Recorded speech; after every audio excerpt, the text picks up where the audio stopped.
simbahan ng Nuestra Señora de la Asunción.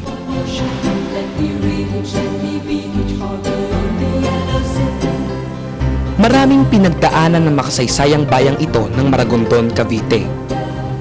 Sa ilalim ng pamahalaang Kastila, taong 1727, nangganap na maging munisipyo ang bayan na ito. At nanungkulan bilang kauna-unahang gobernadorcillo si Don Gregorio Silvestre. Malaking lupain ang nasa sakupan ng bayan ng Maragondon. Noon, ang mga karatig bayan nito, kabilang ang mga bayan ng Ternate, Magallanes, General Aguinaldo, Alfonso at Naik, ay mga baryo lamang nito na di nga naglaon ay naitatag bilang mga hiwalay na bayan. May sariling parokya at pamahalaan. Ang Naik ay napahiwalay sa bayan ng Maragondon taong 1795. At ang patrona ay ang Immaculada Concepcion. Samantalang ang Ternate ay nagsariling bayan noong March 31, 1857. Ang Santo Niño ang kanilang naging patron. Ang bayan ng Baylen, ang ngayoy General Aguinaldo, ay ginawang bukod na parokya noong 1858. At ang kanilang patron ay si San Jose. Nang sumunod na taon, 1859, ang Alfonso naman ang nabuo bilang bayan. Ang patron na naging gabay nila ay si San Juan Nepomuceno. At noong June 15, 1879, naitatag naman ang bayan ng Magallanes, na ang patrona ay ang Nuestra Señora de Guia.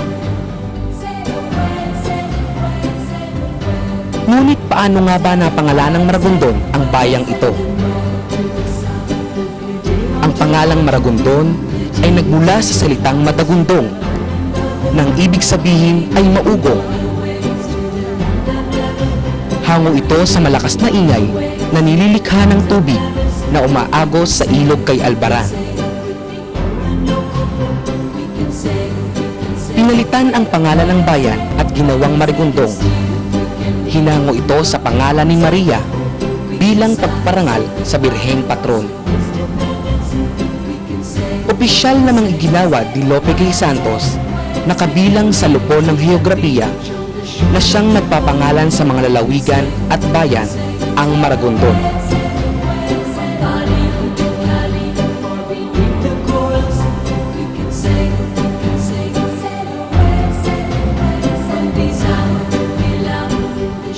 Sa buong Pilipinas, maraming mga antigong simbahan ang itinayo ng mga Kastila sa panahon ng kanilang pananakop.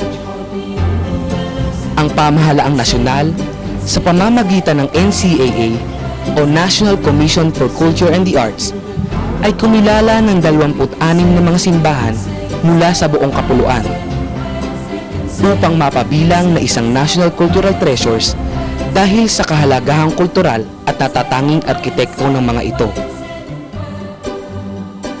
At noon ngang July 31, 2001, ay ipinahayag ang pagkakapili ng simbahan ng Nuestra Señora de la Asunción sa 26 na mga simbahang itinuturing na National Cultural Treasures. Natatangi ito sa mga disenyong barkong galyon at mga bulaklak na pansin sa mga altar, pulpito at pinto. Malaking bahagi ng simbahan ay gawa pa sa mga batong mula sa ilog.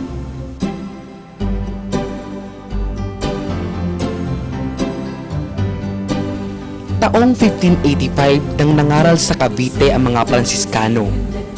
Makalipas ang 10 taon, 1595, naitatag ang parokya ng Silang na sumasakop sa Indang at Maragondon bilang mga bisitas nito. Noong 1611, sa pamamahala ng mga Heswita, ang Maragondon ay nahiwalay sa Silang at inihanda bilang bagong parokya. 1620, nang mag-ambag-ambag ang mga mamamayan at nakalikom ng halagang 70 piso upang makabili ng isang imahe ng mahal na birhen. Taong 1627, formal na naitatag ang parokya ng Maragondon.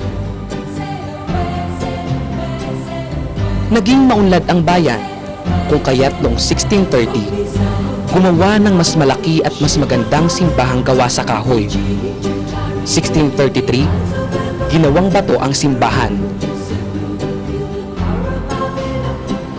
Nang sumiklab ang digmaan sa pagitan ng mga Kastila at Olandes, ay pinagiba ng mga Kastila ang simbahan sa panganib na gawing itong kuta ng mga kalaban taong 1646 hanggang 1649.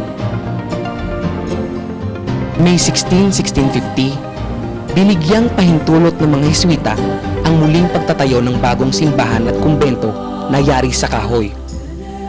Ang simbahan ay ginawang muli na yari sa batong mula sa ilog noong 1687.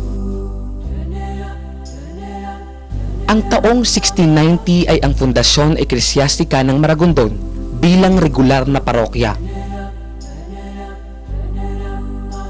Mula sa mga Heswita, inilipat ang pangangasiwa ng simbahan sa mga paring sekular noong 1768 at taong 1860, isinali naman sa mga Recoletos.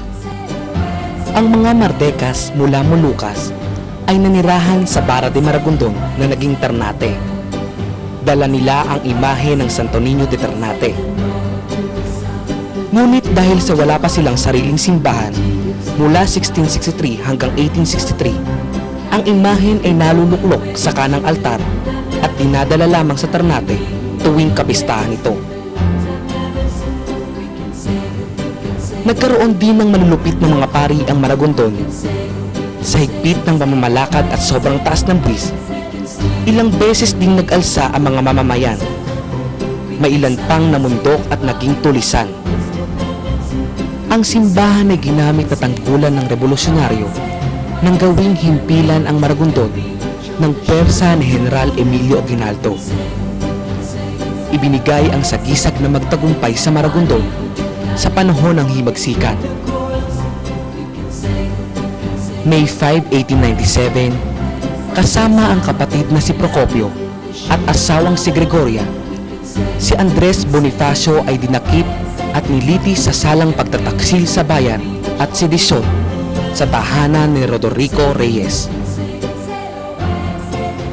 May 6, 1897, hinatulan sila ng kamatayan ng hukumang militar. Ang magkapatid na Bonifacio ay pansamantalang napiit sa simbahan ng Nuestra Señora de la Asuncion.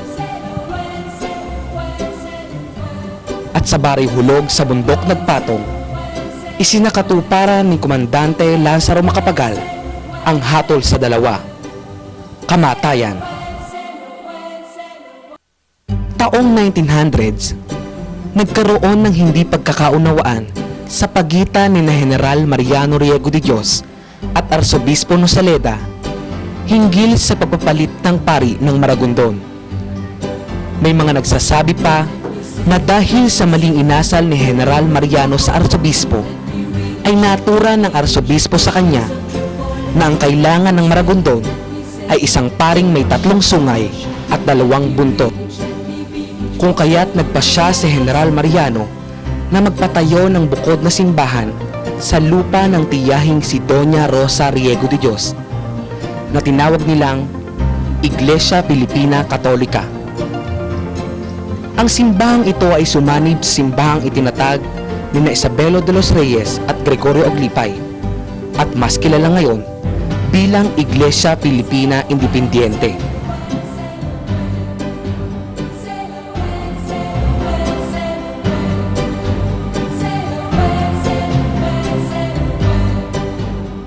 Kahanga-hanga at katangi-tangi ang yaman ng simbahan ng Birhen de la Asuncion na may ilang daang taon na. Halimbawa na dito ang kabuuan ng simbahan, ang kampanaryo at kumbento na gawa sa batong nagmula sa ilog. Ang mga baldosa ng sahig na ito ay gawa pa sa sinaunang tisa. Maraming mga kwentong bayan hinggil sa pagkakatayo ng bagong simbahan. Sa tuwing babalikan daw ng mga kalalakihan ang naiwang haliging bato, Mas mataas daw ito ng isang patas kaysa nung iwan nila. Di umano, mga taong ilog ang magawa nito. May mga nagsasabi pang duwende at sirena. At ang dahilan daw kung bakit malamig ang sahig ng simbahan ay dahil sa mga lihim na lagusan patungo sa kuweba na may tubig, kung saan naninirahan ang sirena. Ngunit walang konkretong ebidensya sa mga bagay na ito.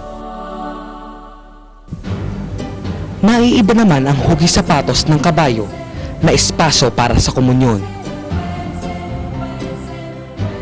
Nagkaroon ng malaking pagtitipon noong April 17, 1842 sa pagdiriwang ng dakilang jubileo.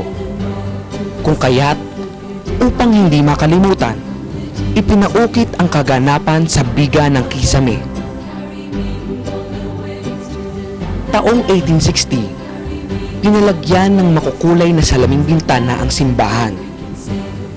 Nasa ibabaw nito ang simbolo ni San Nicolas de Tolentino, isang pugo sa plato na may nakabuhol na tali at uhay sa ilalim na may 7 bituin sa ibabaw.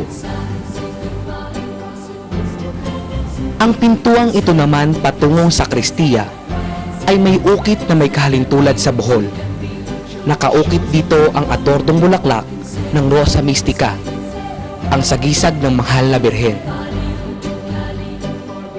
Samantalang ang malaking pintong ito naman ay may disenyo ng mga bulaklak at barko ng kalakalang galyon. Gawa ito sa makapal at mataas na uri ng kahoy.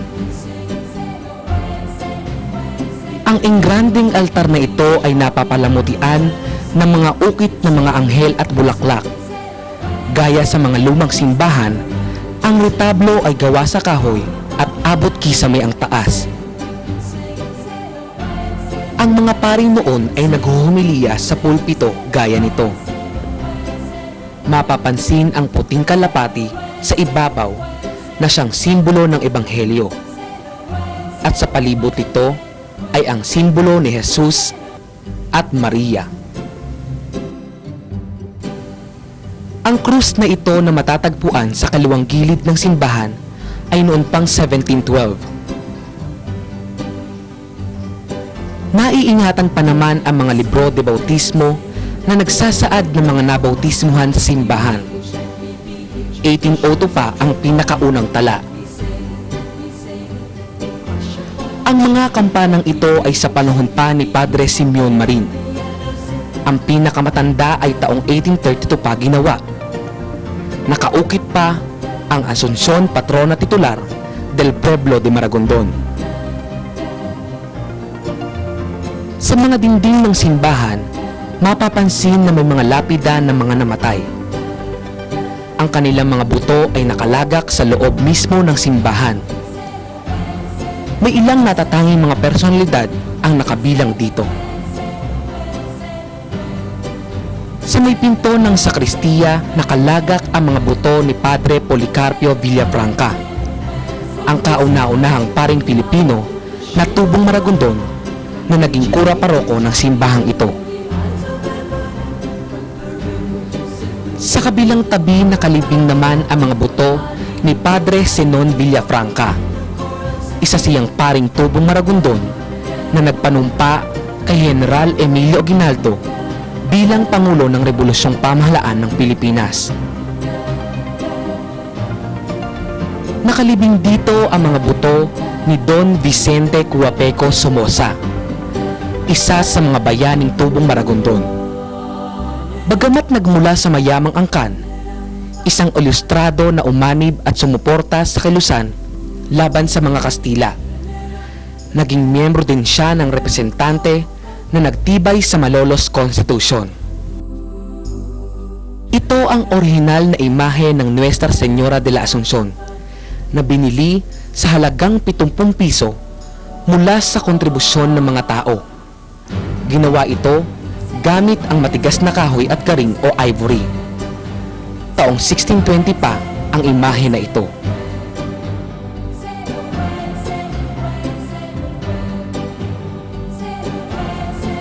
Bawat simbahan ay may sarili at natatanging kasaysayan na maaaring kapulutan ng aral. ang istorya ng simbahan ng Nuestra Señora de la Asunción ay di naiiba. Naway maging makabuluhan ang karanasan ng bawat isa sa pagbisita sa simbahang ito at maging mas malalim ang pagtuklas sa luklukan ng Birhen de la Asunción dito sa sambayan ng Maragonton. Anumang biyaya at himala ang idalangin natin sa Asunción ay mas ganap kung may positibong pagbabago sa ating mga sarili.